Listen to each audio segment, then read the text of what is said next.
Hello दोस्तों, welcome to Meera physio, pan India chain of physiotherapy clinic. तो आज हम जिस बारे में बात करेंगे वो टॉपिक है हमारा कोलीज फ्रैक्चर का physiotherapy management.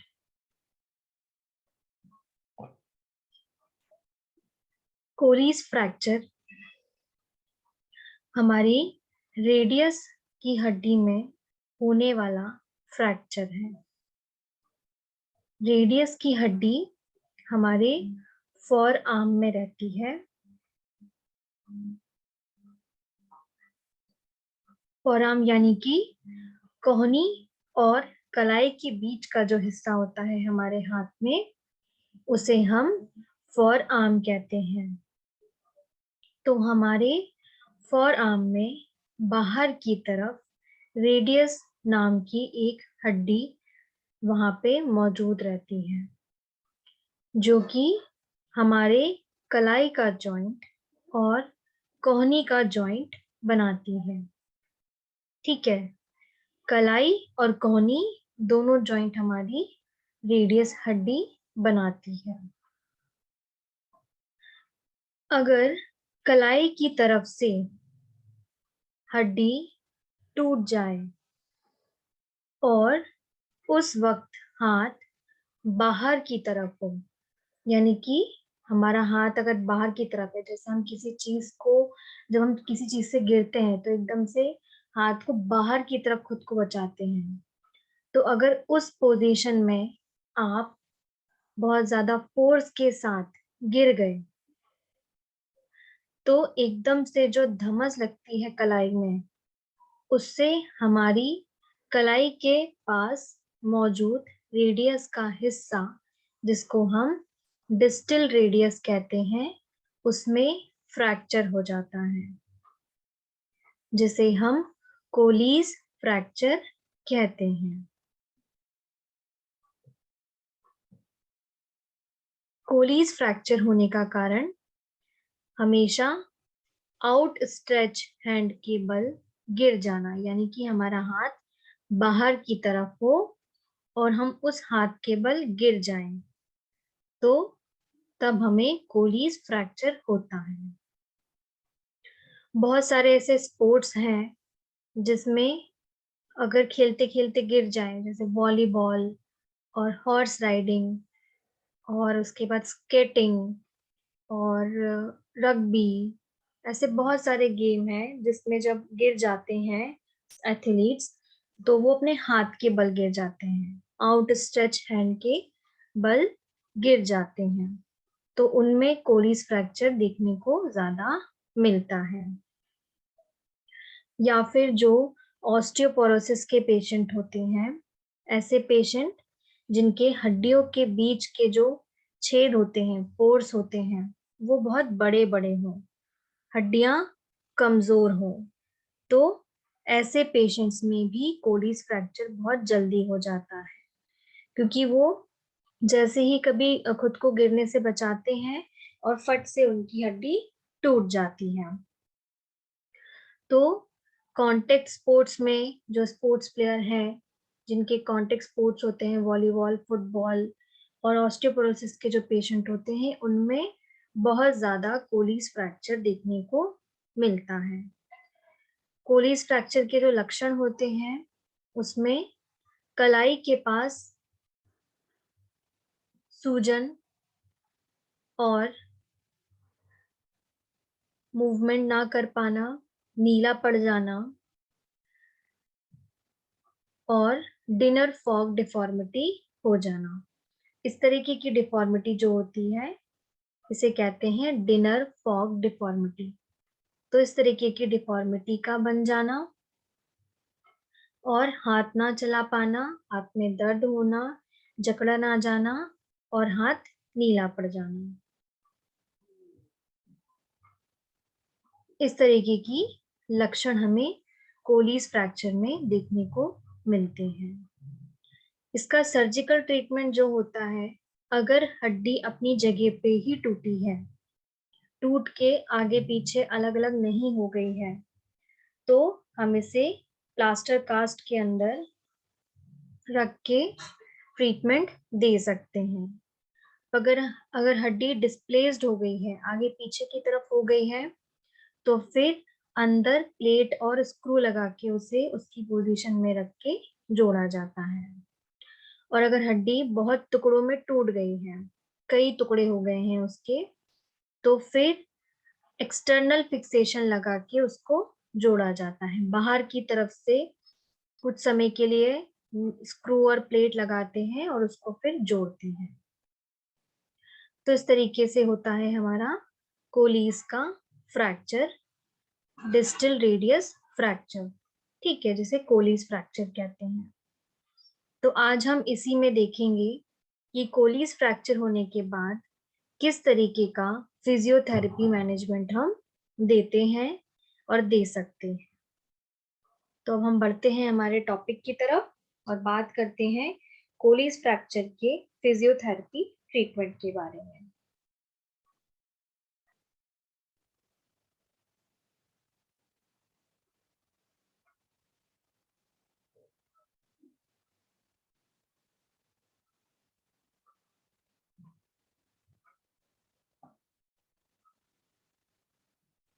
Physiotherapy treatment कोलीज fracture का। कोलीज फ्रैक्चर जब हम उसे कास्ट से बाहर निकाल देंगे, ठीक है, वो प्लास्टर कास्ट से बाहर आ जाएगा, उसके बाद उसका प्रॉपर रिहेबिलिटेशन होता है। पर जब तक वो कास्ट या स्प्लिंट के अंदर रहता है, तब हम क्या कर सकते हैं, किस तरह की एक्टिविटी कर सकते हैं, ये भी हम आज देखेंगे। तो जो कोलीज फ्रैक्चर के पेशेंट होते हैं, उनमें जब कास्ट या स्प्लिंट पहने रहते हैं जब वो, तो उनमें सबसे ज्यादा जो कॉमन कंडीशन देखने को मिलती है, कॉमन जो दिक्कत देखने को मिलती है, जो उन्हें परेशानी आती है, वो ये कि उनकी जो उंगलियां होती हैं वो अकड़ जाती हैं, जकड़ी हुई लगती हैं, उन्हें उन्हें चलाने में दिक्कत होती है, ठीक है। तो जब उनको कास्ट या स्प्लिंट लगा रहता है, तब उनकी उंगलियों को उनमें जकड़न लगती है, सूजन आ जाती है, दर्द होता है। चूंकि कास्ट और स्प्लिंट लगा है, तो मूवमेंट भी आसानी से नहीं होते, कम होते हैं। छोटे छोटे जो जॉइंट्स हैं, जैसे हमारे उंगलियों में कितने सारे जॉइंट होते हैं, हम हर जगह से उंगली मोड़ सकते हैं, तो वो क्यों? क्योंकि उसमें जॉइंट है। तो जो वो छोटे छोटे जॉइंट हैं, उनमें मूवमेंट में रिस्ट्रिक्शन आ जाता है, उंगलियां हम मोड़ नहीं पाते हैं ठीक से, सूजन आ जाती है, दर्द होता है। और साथ ही साथ जो हमारी उंगलियों के लिगामेंट होते हैं, ठीक है, उनकी भी जो फ्लेक्सिबिलिटी है वो चली जाती है। हम हमारी उंगलियों को किसी भी तरीके से इस्तेमाल कर सकते हैं, बहुत छोटे से छोटा काम भी करते हैं हम, बहुत बड़े से बड़े काम भी करते हैं, और सिर्फ हमारी उंगलियों की मदद से करते हैं। उनमें एक आर्ट होता है उंगलियों में, और उसका होने का कारण है कि हमारे जो लिगामेंट हैं, उंगलियों के जो लिगामेंट है खास करके, वो बहुत फ्लेक्सिबल हैं। तो जब वो कास्ट और स्प्लिंट के अंदर रहते हैं, तो उनकी जो फ्लेक्सिबिलिटी है वो चली जाती है, और जब उनकी फ्लेक्सिबिलिटी चली जाती है, तो उस कारण से मूवमेंट में रिस्ट्रिक्शन होते हैं, हम उंगलियों में रिस्ट्रिक्टेड मूवमेंट कर पाते हैं, सूजन आ जाती है और दर्द होता है। तो जब फ्लेक्सिबिलिटी चली गई लिगामेंट की, दर्द बढ़ गया, सूजन बढ़ गई, साथ ही साथ उंगलियों में डिफॉर्मिटी भी होने लगती है, उंगलियां फ्लेक्शन डिफॉर्मिटी में चली जाती हैं, यानी कि हमेशा मुड़ी रहती हैं। तो इसके लिए हमेशा सबसे पहले यही जरूरी है कि आप अपनी उंगलियों को रिस्ट के कास्ट के अंदर रहते हुए भी हल्की हल्की एक्सरसाइज करते रहें। जब आपका प्लास्टर कास्ट उतर जाए, ठीक है, 2 वीक बाद कास्ट जो होता है 2 से 3 वीक बाद कास्ट उतर के मूवेबल यानी कि जिसमें आप थोड़ा थोड़ा मूवमेंट कर सकते हैं, इस तरीके का कास्ट लग जाता है। जब रीमूवेबल कास्ट लग जाए 2 से 3 सप्ताह बाद, तब आप अपनी उंगलियों को हल्का हल्का धीरे धीरे चलाना शुरू करें।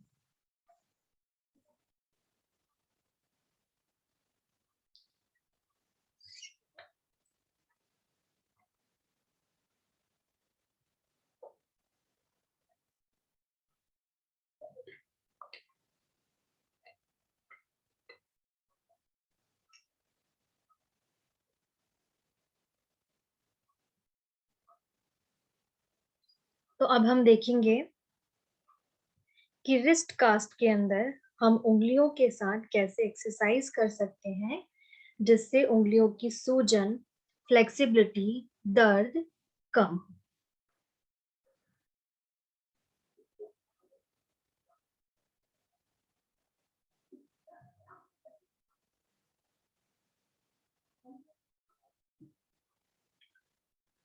तो सबसे पहला कास्ट के अंदर जो एक्सरसाइज होगी वो होती है DIP जॉइंट, यानी कि distal interphalangeal joint. Distal interphalangeal joint का एक्सटेंशन और फ्लेक्शन। अब डिस्टल इंटरफेरेंजियल जॉइंट क्या होते हैं? हमारी उंगलियों में बॉक्स बने हैं 3, ठीक है। तीनों बॉक्स 2-2 लाइन से कटे हुए हैं। तो उंगलियों में जो सबसे नीचे वाला बॉक्स है उसके ऊपर जो जॉइंट है, ठीक है, उस बॉक्स के जो सबसे फर्स्ट बॉक्स है उसके ऊपर जो एक लाइन खींची हुई है वो होता है हमारा DIP जॉइंट, यानी कि डिस्टल इंटरफेरेंजियल जॉइंट। ये देखिए, ये डिस्टल इंटरफेरेंजियल जॉइंट, सबसे ऊपर वाला जो जॉइंट है ये है हमारा डिस्टल इंटरफेरेंजियल जॉइंट। तो अब हमें इसी डिस्टल इंटरफेरेंजियल जॉइंट का फ्लेक्शन और एक्सटेंशन करवाना है कास्ट के अंदर ही।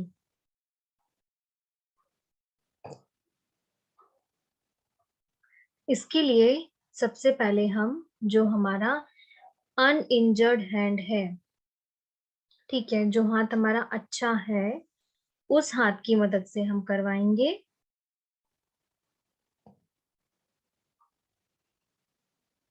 जो अनइंजर्ड हैंड है वो ब्लॉक कर देता है हमारी टिप को। ये हमें सारी उंगलियों में करना है, पर एग्जाम्पल के लिए हम लेते हैं इंडेक्स फिंगर, यानी कि अंगूठे के बगल वाली उंगली। अब इंडेक्स फिंगर को हमने मान लिया कि चलिए इंडेक्स फिंगर्स में कैसे करवाना है। धीरे धीरे ये हमें हर एक उंगली में करवाना रहेगा, पर हम स्टार्ट करेंगे इंडेक्स फिंगर से और उसके बाद हर एक उंगली में करवाएंगे। तो अनइंजर्ड हैंड जो है वो ब्लॉक करेगा इंडेक्स फिंगर के टिप को, फिर यूज करेगा खुद की मसल्स को एक्टिवली बैंड करे वो टिप आपकी इंडेक्स फिंगर की। इंजर्ड इंडेक्स फिंगर, ठीक है। अनइंजर्ड वाला तो क्या करेगा? ब्लॉक करेगा, ठीक है, कवर करेगा पूरी उंगली को, इंडेक्स फिंगर की पूरी उंगली जो है उसको कवर करेगा अनइंजर्ड हैंड से, ठीक है। फिर हमें हमारे इंजर्ड हैंड जो है जिसमें कोलिस फ्रैक्चर है उसी हाथ की मसल्स की पावर लगा के हमें इंडेक्स फिंगर को मोड़ना है, ठीक है। कहाँ से? DIP जॉइंट से। ये कहने को बहुत छोटा सा मोशन है और इसमें कोई दर्द भी नहीं होता है, ठीक है। बस आपको बैंड करने में थोड़ा मुश्किल आएगी, क्योंकि हम पैसिवली ही हम अपनी जो DIP जॉइंट होते हैं उनको मोड़ पाते हैं और ज्यादा एक्टिवली नहीं मोड़ पाते हैं। तो बैंड करना ही थोड़ा हार्ड होता है हमारे लिए, पर ये बहुत छोटा मोशन है, इसमें कोई दर्द भी नहीं होगा, पर ये सूजन, स्टिफनेस कम करने के लिए बहुत जरूरी है।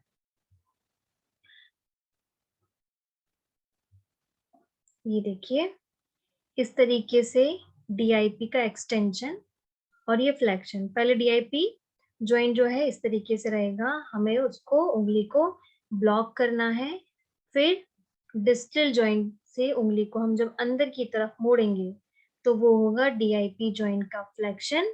जब हम उसको सीधा खड़ा करेंगे तो होगा डीआईपी ज्वाइंट का एक्सटेंशन। तो इस तरीके से हमारा डीआईपी ज्वाइंट का फ्लेक्शन और एक्सटेंशन होगा। हमें ये हर एक उंगली में धीरे धीरे करवाना है। और इसका जो होगा रिपीटेशन, आपको 5 से 7 बार आपको रिपीटेशन करना है। और इस रिपीटेशन के 2-2 सेट करने हैं आपको दिन में 2 बार। ठीक है, 5 से 7 बार आपको रिपीटेशन रखना है, 5 से 7 बार के आपको 2-2 सेट करने हैं और इसको आपको दिन में 2 बार करना है। तो ये आपका डीआईपी जॉइंट का एक्सटेंशन और फ्लेक्शन।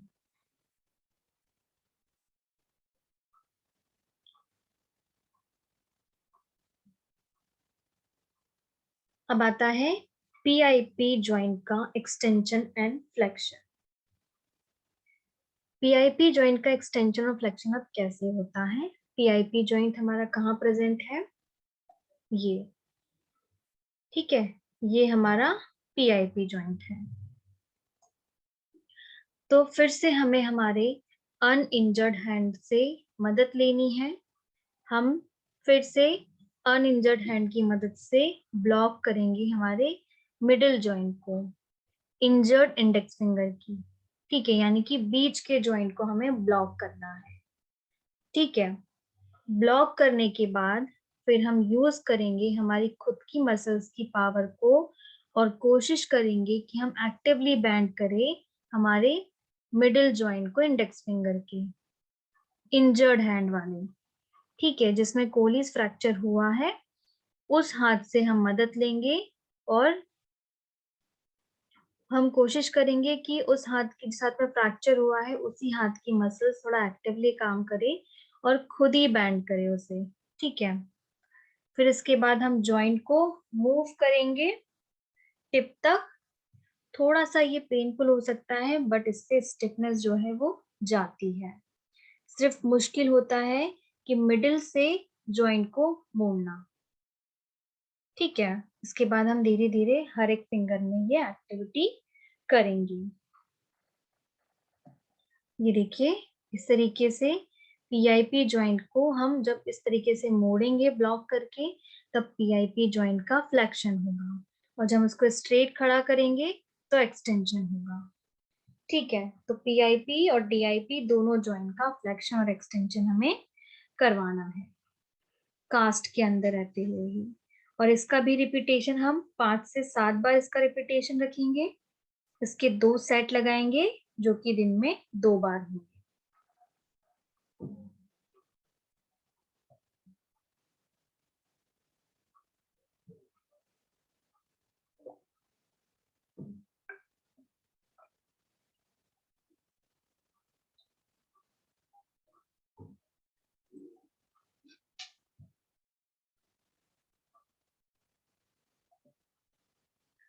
अब आता है एमआईपी जॉइंट का एक्सटेंशन एंड फ्लेक्शन। एमआईपी यानी कि मेटाकार्पल इंटरफेरेंजियल जॉइंट, जो कि कहाँ है हमारा? इस जगह है जहां से हम पूरी उंगलियां एक साथ मोड़ लेते हैं अपनी, वो होता है हमारा मेटाकार्पल इंटरफेरेंजियल जॉइंट।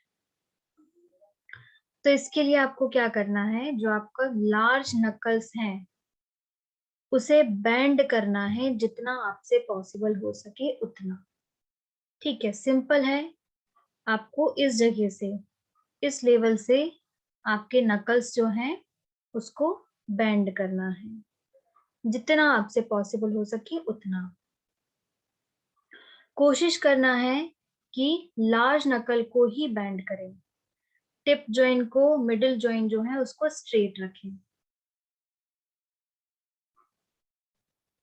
जो हमारा टिप जॉइंट है यानी कि DIP जॉइंट और PIP जॉइंट को हम स्ट्रेट रखें, जो लार्ज नकल एरिया है उसको ही बेंड करें। ठीक है, जब इस लार्ज नकल एरिया को आप बेंड करेंगे तो मेटाकार्पल इंटरफेरेंजियल जॉइंट का फ्लेक्शन होगा, जब इसको स्ट्रेट करेंगे तो इसका एक्सटेंशन होगा। ये जो एक्सरसाइज है ये भी स्टिफनेस को, जकड़न को जो है हाथ के कम करती है, मूवमेंट पॉसिबल करवाती है और सूजन भी कम करती है, साथ ही साथ दर्द भी कम करती है। इस एक्सरसाइज का रिपीटेशन भी आपको 5 से 7 बार इसका रिपीटेशन रखना है और इसके 2 सेट करने हैं और दिन में 2 बार करना है। तो ये हमारा MIP जॉइंट का एक्सटेंशन और फ्लेक्शन।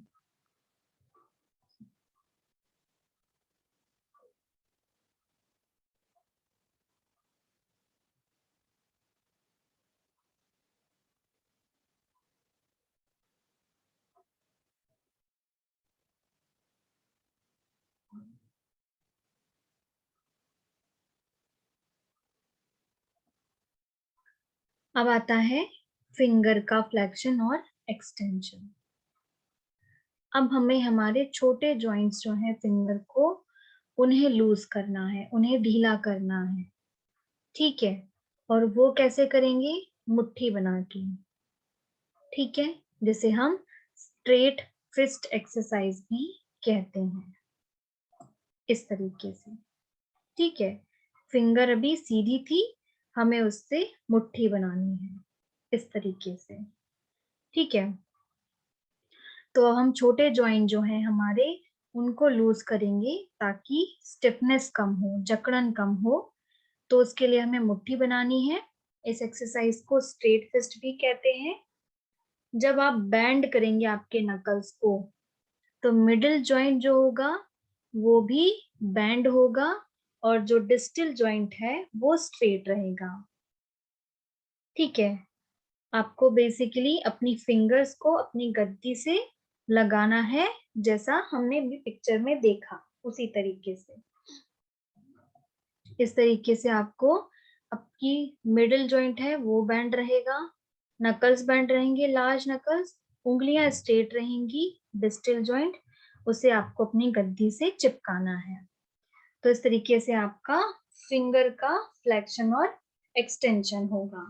ये एक्सरसाइज भी आपको 5 से 7 रिपीटेशन में करनी है, जिसके 2 सेट लगाने हैं आपको और दिन में 2 बार करना है।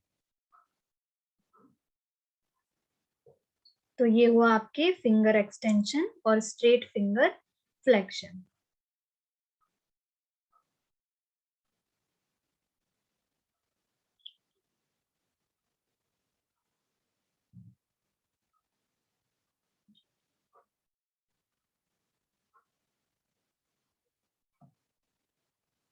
अब आता है मुट्ठी बनाना, मेक अ फिस्ट। फाइनली अब हम कास्ट के साथ पूरी फुल मुट्ठी बनाएंगे। थोड़ा सा हार्ड होगा ये करना क्योंकि कास्ट मोटा होता है, पर अब हमें धीरे धीरे अपने हाथ की मुट्ठी बनाना शुरू करना है। ठीक है, मुट्ठी बनाना क्यों शुरू करना है? क्योंकि इस एक्सरसाइज में आपके फिंगर्स के तीनों जॉइंट बैंड होंगे, जिन्हें बैंड करना बहुत जरूरी है।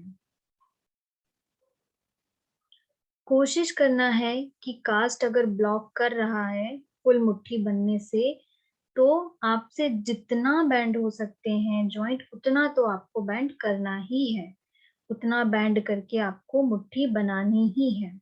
जब आप मुट्ठी बनाएंगे, खोलेंगे, मुट्ठी बनाएंगे, खोलेंगे, तो आपके बॉडी का जो सर्कुलेशन है हाथ का वो भी बढ़ता है।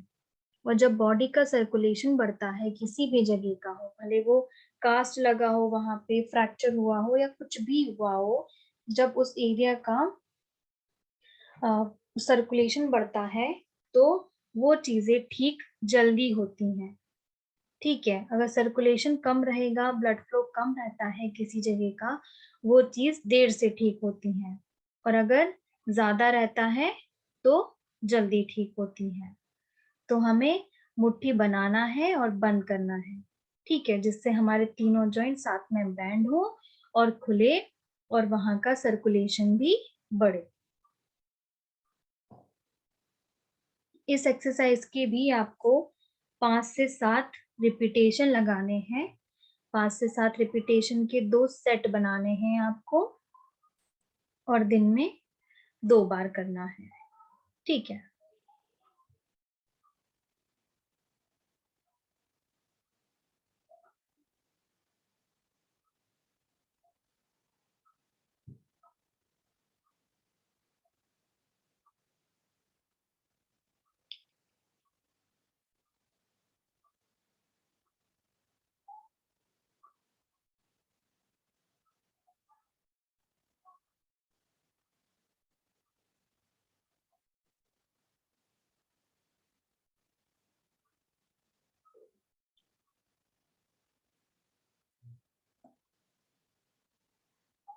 अब हम ऐसी एक्सरसाइज स्टार्ट करेंगे जिसमें अब हमारा कास्ट उतर गया है। ठीक है, तो जब आपका कास्ट उतर जाए, ठीक है, 5 से 7 दिन बाद, जब सर्जरी के बाद आपका जब कास्ट पूरा निकल जाए, रीयूजेबल रिमूवेबल वाला कास्ट भी जब निकल जाए, तब उसके बाद आपको कैसी एक्सरसाइज करनी है। अब आपका फ्रैक्चर हील हो चुका है, ठीक है, हड्डी अब जुड़ चुकी है। तो हड्डी को जुड़ने के बाद अब हम किस तरीके की एक्सरसाइज इसमें करवाते हैं, अब हम ये देखते हैं, ताकि हमारा जो रिस्ट जॉइंट है वो उसकी नॉर्मल पोजीशन में आए। नॉर्मल जैसे हम उसका इस्तेमाल करते थे वैसा उसका नॉर्मल इस्तेमाल करना अब शुरू करेंगे। तो इसके लिए हमें सबसे पहले एक्सरसाइज है हमारी रिस्ट का फ्लेक्शन और एक्सटेंशन। ठीक है, तो सबसे पहले तो आप जो आपका इंजर्ड रिस्ट है जिसमें फ्रैक्चर हुआ है उसको आपको कोहनी के बल से टेबल के ऊपर रेस्ट करवाना है। ठीक है, कोहनी के बल उसे टेबल के ऊपर रखेंगे हम जिस हाथ का आपका फ्रैक्चर हुआ है। फिर इसके बाद आपकी कलाई को आगे की तरफ मोड़ना है। ठीक है, फ्लेक्शन में हम उसे फॉरवर्ड यानी कि आगे की तरफ मोड़ेंगे। फिंगर जो होगी खुली हुई रहेंगी और स्ट्रेट रहेंगी।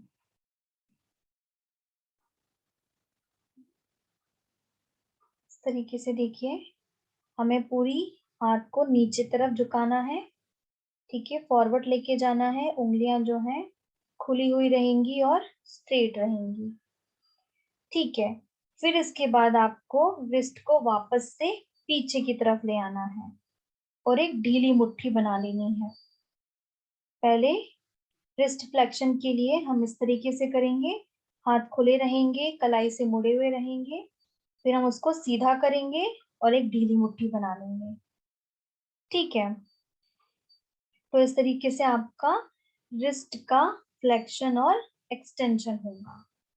रिस्ट फ्लेक्शन एक्सटेंशन भी आपको, अब आपको इसका रिपीटेशन 10 कर देना है। ठीक है, 10 के रिपीटेशन में आपको 2 सेट करने हैं। 10-10 के सेट लगा के आपको कंप्लीट करना है ये एक्सरसाइज और दिन में 2 बार करना है। तो ये हुआ आपके रिस्ट का फ्लेक्शन और एक्सटेंशन।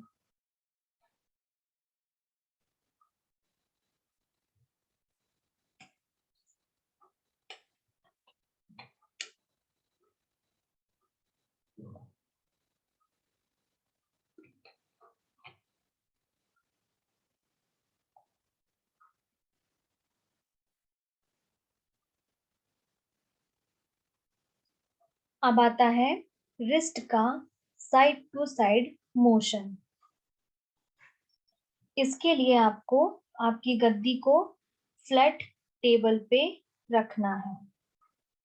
जो आपका दूसरा हाथ है, जो अनइंजर्ड हाथ है, वो आपकी कलाई को स्टेबलाइज करेगा। कहाँ से? फोरआर्म से। जस्ट जहां फ्रैक्चर हुआ है आपका, जहां कोलिस का फ्रैक्चर होता है उसके ऊपर आपको अपना अनइंजर्ड हैंड रख के कलाई को स्टेबलाइज करना है।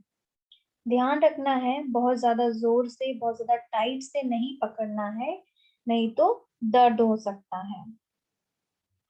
तो टेबल के ऊपर आपका हाथ रखना है, आपको इस तरीके से रखना है, और ठीक है, गद्दी जो है वो नीचे की तरफ होगी, टेबल की तरफ। ठीक है, इस तरफ आपको हाथ रखना है, दूसरे हाथ से आपको स्टेबलाइज करना है फॉरआर्म को कलाई के जस्ट ऊपर से। फिर कलाई को आपको क्या करना है, मूव करना है साइड टू साइड। ठीक है, जो फ्लैट सरफेस है वो छोड़ देना है आपको, थोड़ा सा हाथ ऊपर की तरफ उठा के साइड टू साइड मूवमेंट करना है इस तरीके से। पहले इस तरफ मोड़ना है कलाई को, फिर इस तरफ मोड़ना है कलाई को, तो ऐसे साइड टू साइड मूवमेंट करना है। ठीक है,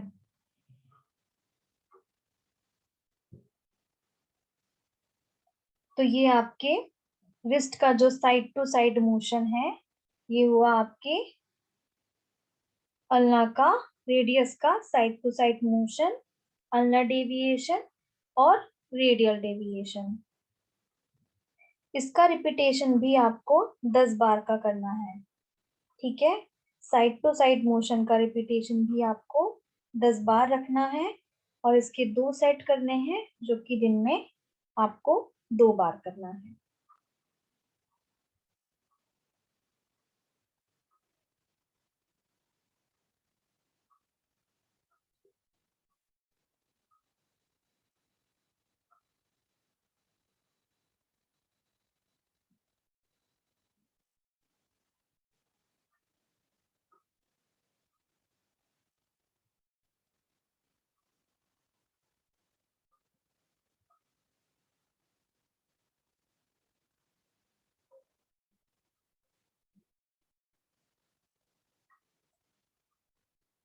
अब आता है फोरआर्म का सुपाइनेशन और प्रोनेशन। फोरआर्म के सुपाइनेशन और प्रोनेशन के लिए आप कोई चीज जो है लाइट वेट की, उसको अपने हाथ में पकड़ सकते हैं और मुट्ठी बना के रख सकते हैं। जैसे पेन हो गया, पेंसिल हो गया, इस तरीके की चीजों को आपको हाथ में पकड़ के मुट्ठी बना लेनी है। ठीक है, और कोहनी को हल्का सा बेंड कर लेना है 90 डिग्री में, और खुद के पास में एकदम करीब से चिपका के रखना है। ठीक है, क्लोज एकदम खुद के शरीर से पास में होना चाहिए, साइड में होना चाहिए, और हल्का सा आप एल्बो को बेंड करें।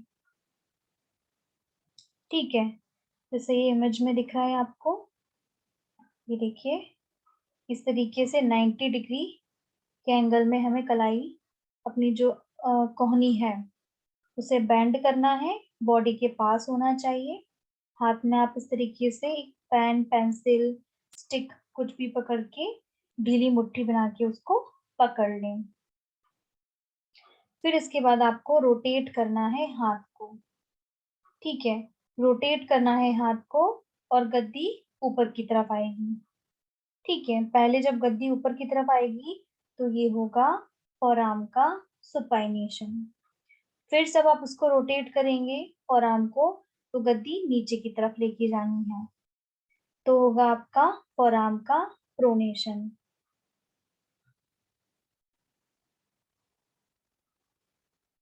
तो इस तरीके से फोरआर्म का सुपाइनेशन और प्रोनेशन होता है। अगर आप थोड़ा सा वेट, या तो हथौड़ा हो गया, पेन पेंसिल, स्टार्टिंग में तो पेन पेंसिल ठीक है, धीरे धीरे उसमें वेट बढ़ा सकते हैं आप, उसको प्रोग्रेशन में लाने के लिए आप धीरे धीरे वेट बढ़ा के एक्सरसाइज कर सकते हैं। नहीं तो स्टार्टिंग में आप पेन पेंसिल इन सब की मदद से स्टार्ट करें। फिर आपको हाथ घुमाना है, फोरआर्म को रोटेट करना है, तो गद्दी ऊपर की तरफ आएगी तो फोरआर्म का सुपाइनेशन, नीचे की तरफ जाएगी तो फोरआर्म का प्रोनेशन। इस तरीके से आपको फोरआर्म का सुपाइनेशन और प्रोनेशन करना है। स्टार्टिंग में आपको हल्का सा दर्द आ सकता है, तो आपको सिर्फ उतना ही रोटेट करना है अपने हाथ को जितने में आपको दर्द सहन हो सके। अगर बहुत ज्यादा तेज दर्द बन रहा है तो फिर कम रेंज में ही रोटेशन करे फोरआर्म की सुपाइनेशन प्रोनेशन का। ठीक है, इसका भी रिपीटेशन आपको 10 बार का रखना है और दिन में 3 से 4 बार इसकी हमें एक्सरसाइज करनी है। ठीक है, स्टार्टिंग में तो आप एक्सरसाइज दिन में 2 बार करें, फिर धीरे धीरे धीरे इसे बढ़ाते हुए 3 से 4 बार करना शुरू करें। तो ये हुआ आपके फोरआर्म का सुपाइनेशन और प्रोनेशन।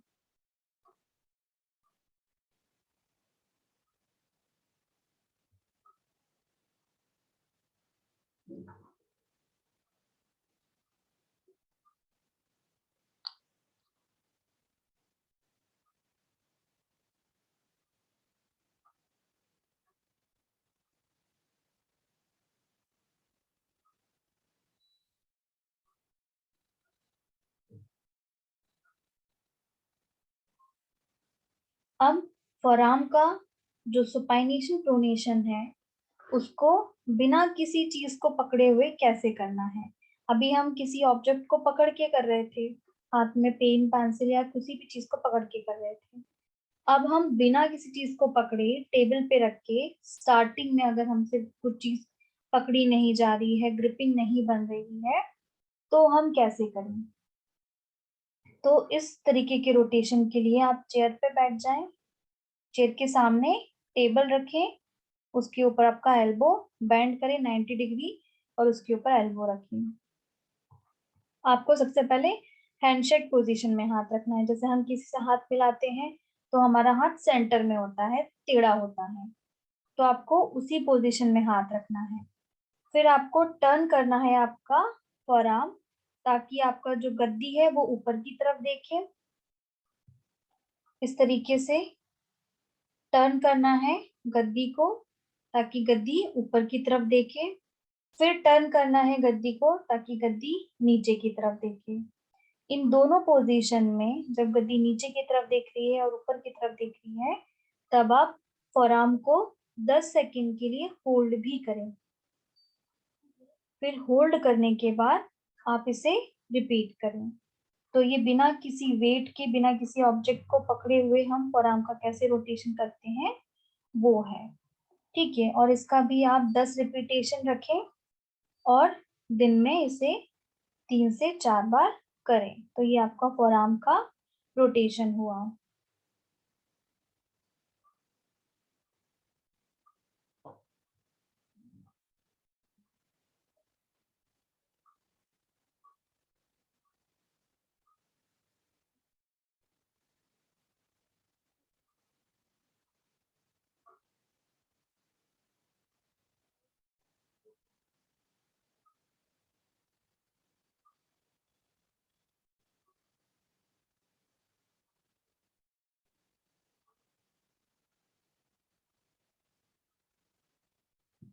अब आता है नेक्स्ट एक्सरसाइज हमारी, टेंडन की ग्लाइडिंग। टेंडन ग्लाइडिंग अब कैसे करते हैं अब ये देखते हैं। टेंडन ग्लाइड करने के लिए आपको सबसे पहले आपकी उंगलियों को और कलाई को स्ट्रेट रखना है। बिना कलाई को आपको मूव करे हुए ये ग्लाइड देनी है। ठीक है, टेंडन ग्लाइडिंग जो होता है हमारी लिगामेंट की, हमारे टेंडन की फ्लेक्सिबिलिटी बढ़ाने के लिए काफी अच्छी एक्सरसाइज होती है। तो किसी भी फ्रैक्चर के बाद, स्पेशली फोरआर्म के या रिस्ट के फ्रैक्चर के बाद या रिस्ट की किसी भी डिफॉर्मिटी या इंजरी के बाद टेंडन ग्लाइडिंग करना काफी मददगार होता है। इससे हमारे टेंडन के और हमारी मसल्स की और हमारे लिगामेंट की जो फ्लेक्सिबिलिटी है वो बढ़ती है। तो टेंडन ग्लाइडिंग के लिए आपको उंगलियां और कलाई को स्ट्रेट रखना है, बिना कलाई को हिलाए हुए हमें ये ग्लाइड देनी है। तो इसके लिए सबसे पहला कौन सा मूवमेंट करते हैं अब ये देखते हैं। सबसे पहले आपको जो टिप है उंगलियों की, ठीक है, उनको मोड़ना है, क्लॉ पोजीशन में लाना है। ठीक है, हमारा जो MIP जॉइंट और PIP जॉइंट है, यानी कि ये बीच का जो जॉइंट है और आखिरी वाले जो जॉइंट है उंगलियों के, इनको मोड़ के हमें क्लो पोजीशन में लाना है। फिर बिना अंगूठे को हिलाए हुए आपको उंगलियों से मुट्ठी बनानी है। ठीक है, अब आप हल्का सा नकल भी बैंड करेंगे। हमें बिना अंगूठे को मूव करे हुए उंगलियां पूरी तरीके से मोड़नी है। स्टार्टिंग में हमने जो पीआईपी और डीआईपी जॉइंट था उनको मोड़ा, फिर हमने लार्ज नकल जो था उसको मोड़ा, ठीक है, बिना अंगूठे को हिलाए। फिर इसके बाद हम पूरी उंगलियों को फ्लेक्स कर देंगे, उंगलियां अब स्ट्रेट हो जाएंगी। अब हम एमआईपी और डीआईपी जॉइंट को खोल देंगे तो उंगलियां एकदम सीधी हो जाएंगी, वो भी बिना अंगूठे को हिलाए। इस तरीके से देखिए, अब हम पूरी उंगलियां खोल देंगे और स्ट्रेट कर देंगे। फिर इसके बाद हम उंगलियों को लार्ज नकल से नीचे की तरफ मोड़ देंगे ताकि हमारी जो उंगलियां हैं वो हमारी कलाई से टच हो। इतना बैंड करना है, पॉसिबल करना है कि इतना बैंड करे कि हमारी उंगलियां जो है वो कलाई से टच करें। ठीक है, इस तरीके से ये देखिए, ये जो उंगलियां हैं ये कलाई में टच होनी चाहिए। ये पहली ग्लाइड जिसमें एमआईपी जॉइंट, जिसमें हमारा DIP joint PIP joint band होगा। दूसरी ग्लाइड में हमारा लार्ज नकल भी बैंड होगा। तीसरी ग्लाइड में हमारी जो फिंगर्स है वो स्ट्रेट हो जाएंगी। चौथी ग्लाइड में हमें फिंगर्स मोड़नी है और उनका टिप हमारी रिस्ट के बेस तक लगना चाहिए। तो इन 4 तरीकों से हम टेंडन की ग्लाइड देते हैं। टेंडन ग्लाइड हमारी मसल्स की, लिगामेंट की फ्लेक्सिबिलिटी को बढ़ाता है। तो ये आपके रिस्ट की टेंडन ग्लाइड हुई। इस ग्लाइड का जो रिपीटेशन है वो आपको 10 बार रखना है, दिन में 2 बार करना है और 10-10 करके आपको इसके 2 सेट लगाने हैं। तो ये हुआ आपका टेंडन की ग्लाइड।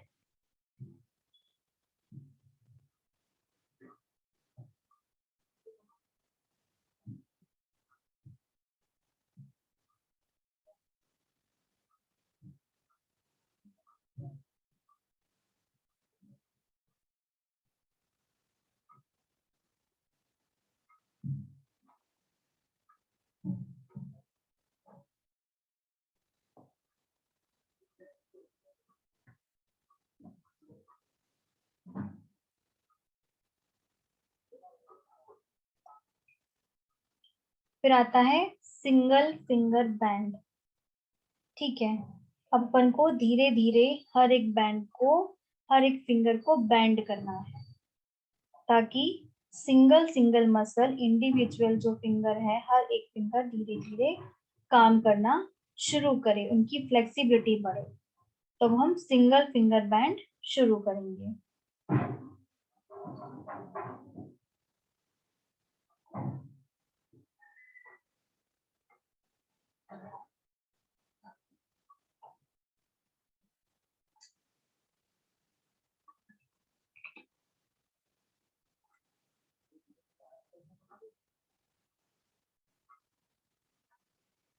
तो सिंगल फिंगर बैंड के लिए आपको हाथ जो है वो हल्का सा हवा में रखना है और धीरे धीरे हर एक फिंगर को बैंड करना शुरू करना है और हर एक उंगली का जो टिप है वो गद्दी के बेस में लगाना है और फिर स्ट्रेट करना है।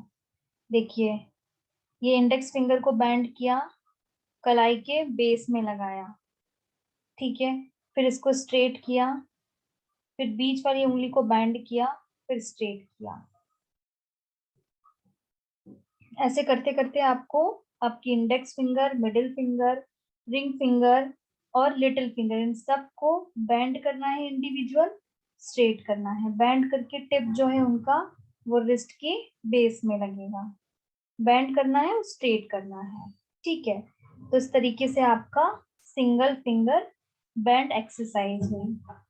ये सिंगल फिंगर बैंड एक्सरसाइज का रिपीटेशन भी आपको हर एक उंगली के लिए 10 रखना है, यानी कि हर एक उंगली का रिपीटेशन आपको 10-10 बार का रखना है और आपको इसे दिन में 2 बार करना है, यानी कि पूरी उंगलियों का मिला के तो इसके 40 रिपीटेशन आपको देना है। हर एक उंगली को 10-10 बार आपको बैंड करना है, स्ट्रेट करना है, और इसको दिन में 2 बार करना है।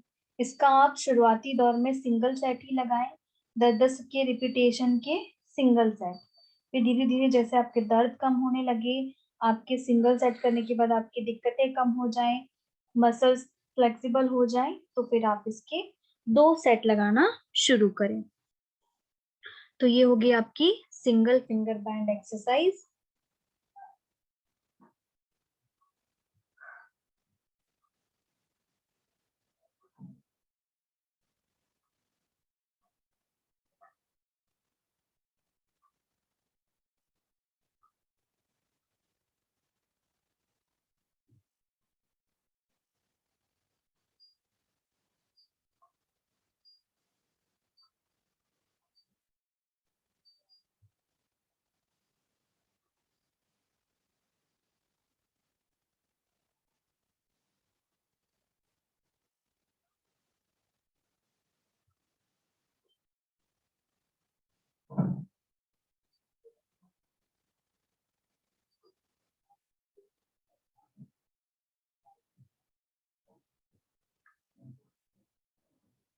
अब आता है थंब सर्कल। थंब सर्कल हमें अब कैसा करना है, जैसे हम किसी से शेक हैंड करते हैं, किसी से हाथ मिलाते हैं, उस पोजीशन में अपने हाथ को रखना है, अंगूठा ऊपर की तरफ। उसके बाद जब अंगूठा ऊपर की तरफ आ जाए तो उसको आपको गोल गोल घुमाना है सभी डायरेक्शन में, बिना कलाई को होल हिलाए हुए। आपको अंगूठे को चिपकाना है, बॉडी से दूर भी करना है। ये देखिए, इस तरीके से अंगूठे को चिपकाना है, स्ट्रेट करना है, अंदर की तरफ लाना है, फिर स्ट्रेट करना है। ठीक है, और उसे गोल गोल पूरा घुमाना है। गोल गोल हम अंगूठे को घुमा सकते हैं आसानी से, तो हमें थंब का पूरा गोल मोशन करवाना है। पहले उसका हर एक डायरेक्शन में मूवमेंट करवाएंगे, चिपकाएंगे उंगली से, सीधा खड़ा करेंगे, फिर अंदर गद्दी से चिपकाएंगे, फिर सीधा करेंगे, और फिर उसी डायरेक्शन में गोल गोल करेंगे। तो थंब सर्कल एक्सरसाइज, जब आप थंब सर्कल एक्सरसाइज करेंगे तो आपको लेटरल साइड में कलाई की एक ग्लाइड महसूस होगी, जैसे कि कुछ ग्लाइड हो रही है, कुछ एक दूसरे के ऊपर से स्लिप हो रहा है। तो ये जो है, ये ग्लाइड जो है, ये टेंडन के ऊपर होती है, जो हमारी कलाई के टेंडन है उनमें होती है। और चूंकि बहुत टाइम तक कास्ट बंधा रहता है, तो जो वो टेंडन है, लिगामेंट है, वो जकड़ जाते हैं। तो हमें उंगलियों की ग्लाइड भी और अंगूठे की ग्लाइड करवाना बहुत जरूरी होता है उनकी फ्लेक्सिबिलिटी वापस लाने के लिए। और सबसे ज्यादा जो जकड़न होती है वो अंगूठे में ही आती है, तो इसीलिए अंगूठे के मूवमेंट बहुत ज्यादा जरूरी होते हैं कोलीज फ्रैक्चर में, ताकि जो जकड़न है, जो स्टिफनेस बनी हुई है, वो कम हो।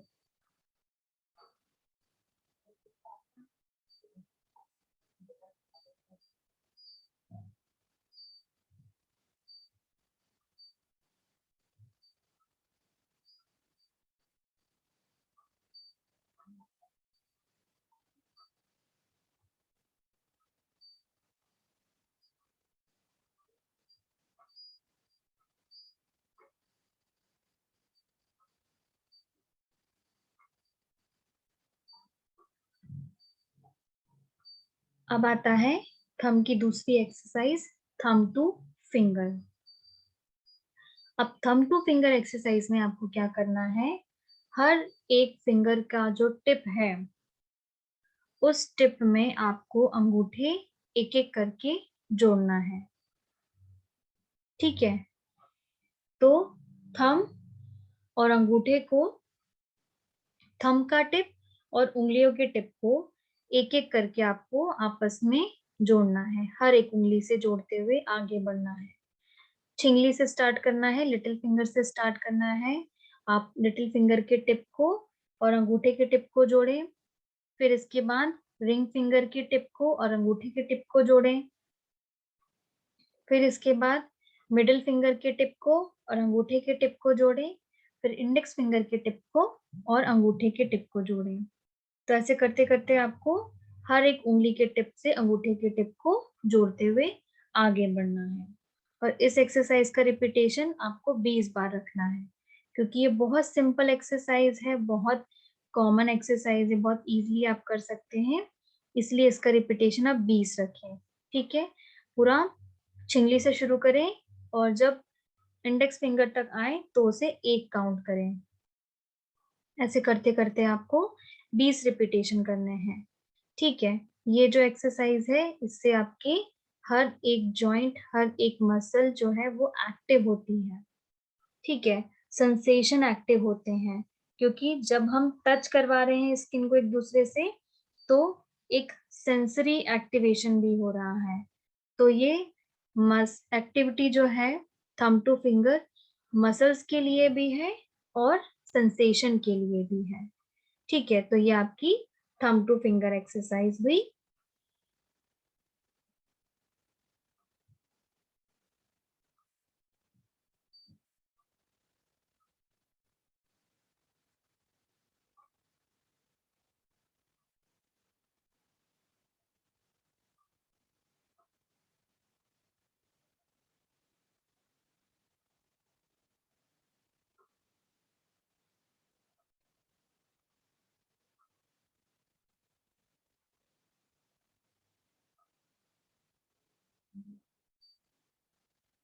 अब आएगा रिस्ट की स्ट्रेचिंग। अब धीरे धीरे हमें हमारे रिस्ट की स्ट्रेचिंग शुरू करना है। स्ट्रेचिंग एक्सरसाइजेस जो होती हैं मसल्स की फ्लेक्सिबिलिटी के लिए काफी अच्छी होती हैं। तो अब हमें पैसिवली रिस्ट का स्ट्रेच यूज करना है। ठीक है, तो इसके लिए हम अपना अनइन्वॉल्व्ड हैंड जो है, जो अपना अनइंजर्ड हैंड है, उसकी मदद लेंगे और उससे हम स्ट्रेच दिलवाएंगे बॉडी पे। ठीक है, इस तरीके से देखिए, दूसरे हाथ की मदद से हम स्ट्रेचिंग करवाएंगे। तो सबसे पहला आएगा हमारा, हमें हमारा हैंड जो है उसको नीचे की तरफ झुकाना है। ठीक है, दूसरा हाथ उसका ऊपर की तरफ से उस पे प्रेशर लगा के स्ट्रेच देगा। देखिए, ये पहला स्ट्रेचिंग है।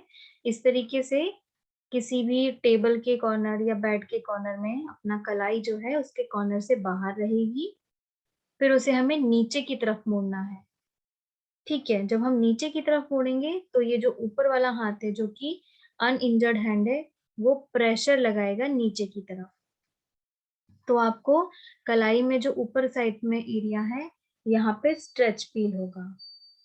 उस स्ट्रेच को आपको होल्ड करके रखना है 15 सेकेंड तक और फिर इसका 8 से 10 बार का रिपीटेशन करना है और 3 से 4 बार दिन में करना है।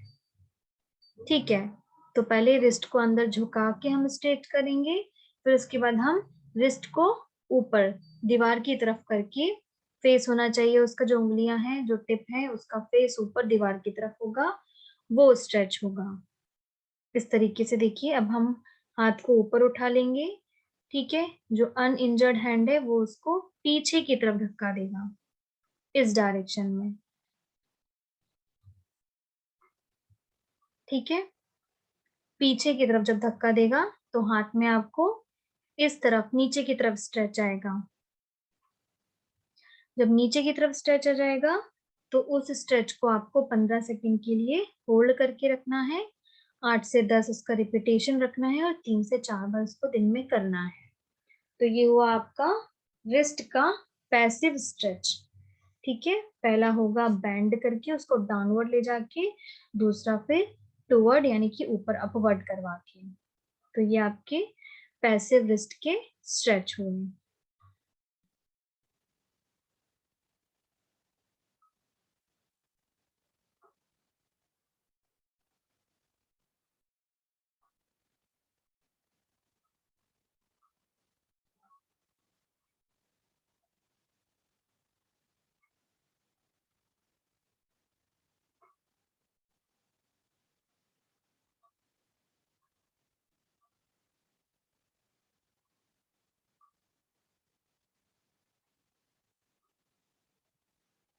अब आता है मेडिटेशन स्ट्रेच।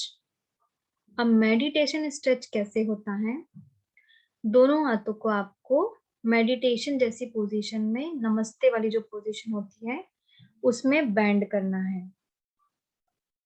इस तरीके से देखिए, आपको नमस्ते की पोजीशन में बैंड करना है।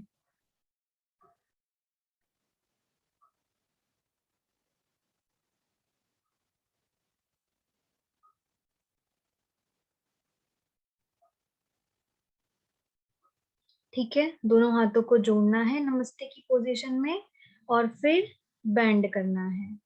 ठीक है, अगर आपको ये करने में बहुत हार्ड लग रहा है तो आप चाहे तो गद्दी को आपस में कनेक्ट कर सकते हैं।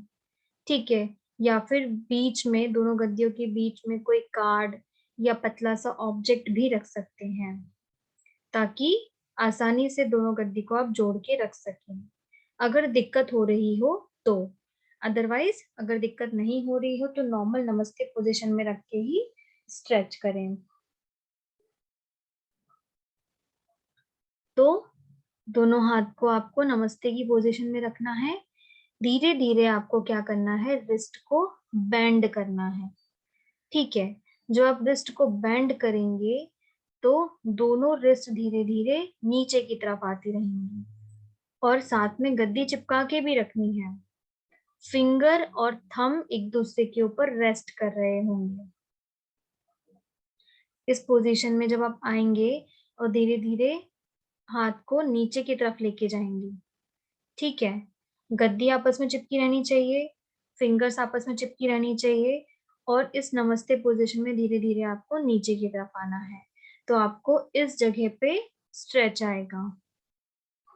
ठीक है, इस स्ट्रेच को आपको 15 सेकंड के लिए होल्ड करना है और इसे 3 से 4 बार दिन में रिपीट करना है।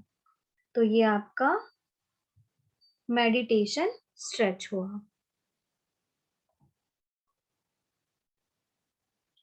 फिर आता है आपका reverse meditation stretch. Reverse meditation stretch की पोजीशन इस तरीके से होती है। अभी हम हाथ जोड़े हुए थे, अब हम दोनों हाथों को बेंड करके आपस में जोड़ेंगे।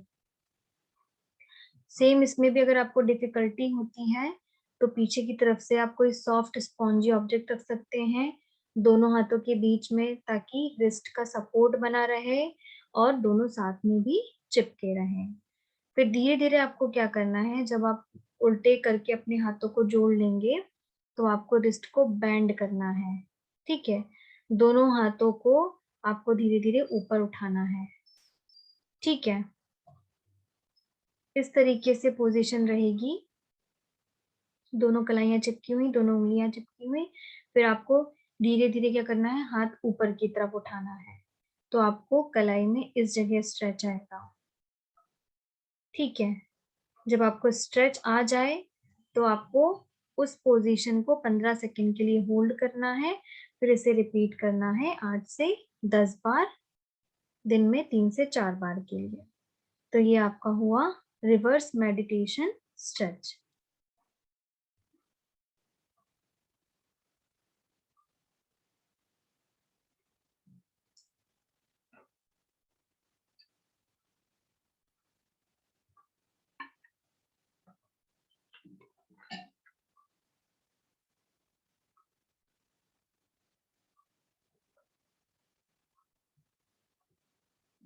अब आती हैं पुटी एक्सरसाइजेस। पुटी एक्सरसाइजेस जो होती हैं वो हमारी फोरआर्म की मसल्स की स्ट्रेंथनिंग और फिंगर की मसल्स की स्ट्रेंथनिंग के लिए भी सही है। और जो हमारे हाथों के सेंसेशन कम हो जाते हैं, किसी ऑब्जेक्ट को पकड़ने में दिक्कत होती है, उन चीजों को भी ये कम करता है। तो अब होती हैं पुटी एक्सरसाइजेस।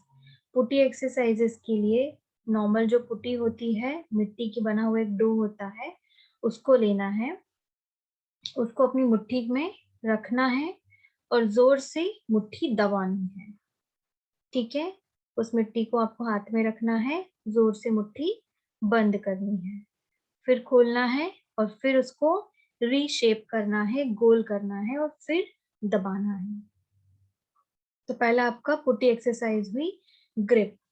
ठीक है, मुट्ठी में रखना है और जोर से दबाना है। फिर आता है टिप पिंच। टिप पिंच में आपको थंब और इंडेक्स फिंगर के बीच में इस तरीके से पुटी रखना है और उसको दबाना है। ठीक है, टिप पिंच यानी कि थंब और इंडेक्स फिंगर के बीच में पुटी रख के आपको उसको दबाना है, फिर उसको रीशेप करना है और फिर से उसको दबाना है। और ग्रिप और टिप पिंच इन दोनों एक्सरसाइज का आपको 10-10 बार का रिपीटेशन रखना है और दिन में 2 बार करना है। तो ये हुआ आपका पुटी एक्सरसाइजेस।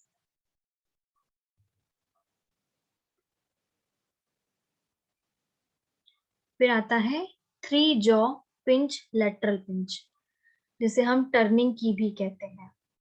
अब इसमें आपको पुटी रखना है इंडेक्स फिंगर, मिडिल फिंगर और थंब के बीच में। ठीक है, यानी कि थंब, इंडेक्स और मिडिल फिंगर के बीच में रख के आपको पुटी को जोर से दबाना है, रिलैक्स करना है, फिर उसे जोर से दबाना है। ठीक है, टर्निंग अ की टाइप का आपको उसको पिंच करना है इंडेक्स फिंगर, मिडिल फिंगर और थंब के बीच में। फिर आता है लेटरल पिंच।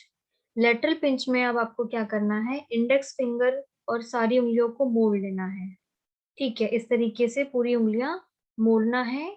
इंडेक्स फिंगर और थंब के बीच में आपको पुटी रख के प्रेस करना है, फिर उसको रीशेप करना है और फिर प्रेस करना है। ठीक है, तो जो 3 job pinch lateral pinch exercise है और लेटरल पिंच एक्सरसाइज है, ये एक्सरसाइज आपको 10-10 बार के रिपीटेशन में करना है और दिन में 2 बार करना है। फिर आता है फिंगर एडक्शन और थंब एक्सटेंशन। फिंगर एडक्शन के लिए आपको पुटी को उंगलियों के बीच में रख के फिर उसे प्रेस करना है और आपको ये हर एक उंगली में करना है। इस तरीके से पुटी को हर एक उंगली के बीच में रखना है और उसे प्रेस करना है। ठीक है, और ये आपको हर एक उंगली के साथ करना है। 2 उंगलियों के बीच में पुटी रखना है और उसे प्रेस करना है, फिर उसको रीशेप करना है, फिर प्रेस करना है। ठीक है, तो ये आपका फिंगर एडक्शन हुआ। फिर थंब एक्सटेंशन, इसके लिए आपको क्या करना है, इस तरीके से पुटी में एक होल कर लेना है ताकि आप अंगूठे को उसके अंदर डाल सकें। पुटी का एक छोर आपको उंगलियों से दबाना है और दूसरा आपको इस तरीके से लूप जैसा बना लेना है। फिर अंगूठे को नीचे लाना है और स्ट्रेट करना है, अंगूठा नीचे लाना है और स्ट्रेट करना है। तो ये आपका थंब एक्सटेंशन हुआ। फिंगर एडक्शन और थंब एक्सटेंशन ये दोनों ही एक्सरसाइज आपको 10-10 की रिपीटेशन में करना है और दिन में 2 बार करना है। अब आता है finger spread. Finger spread exercise के लिए आपको पूरी उंगलियों के ऊपर, जैसे हम पैनकेक जैसा रहता है, गोल आकार बना के उंगली और अंगूठे के ऊपर उसको रख देना है और फिर अपनी उंगलियों को पूरी तरीके से खोलना है। कोशिश करना है कि पुटी भी साथ में खुले। ठीक है, ऐसा ना हो कि पुटी बीच में से टूट जाए, छेद हो जाए या फिर वो पूरी तरीके से खुले ना। कोशिश करना है कि पूरी उंगलियों के ऊपर हमको उस मिट्टी को, पुटी को रखना है और फिर चारों डायरेक्शन से उंगलियों को खोलना है। ठीक है, इस तरीके से पुटी रखना है, हर एक डायरेक्शन में उसको खोलना है और इस तरीके से पूरी तरीके से उसे खोलना है। तो ये आपका फिंगर स्प्रेड है।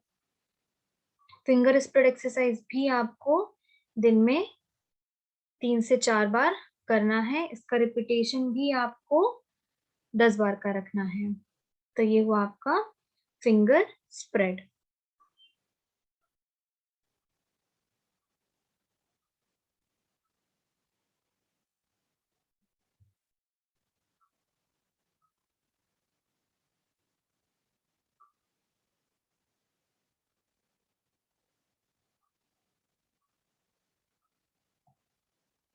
तो ये था आज का हमारा टॉपिक, कोलीज फ्रैक्चर की फिजियोथेरेपी मैनेजमेंट, जिसमें आज हमने कास्ट के साथ किस तरीके से एक्सरसाइज कर सकते हैं ये देखा।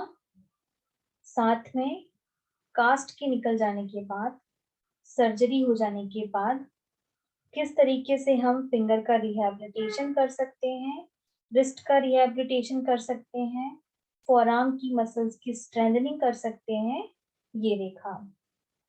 और किस तरीके से हम फुटी एक्सरसाइजेस की मदद से हमारी फोरआर्म की मसल्स, हमारी उंगलियों की मसल्स, उंगलियों के लिगामेंट की फ्लेक्सिबिलिटी कैसे बढ़ा सकते हैं, ये देखा। तो मैं आशा करती हूँ कि आपको मेरा ये फिजियोथेरेपी ट्रीटमेंट पसंद आया हो कॉलिस फ्रैक्चर का। आप सभी हेल्दी रहें और फिट रहें। Thank you so much.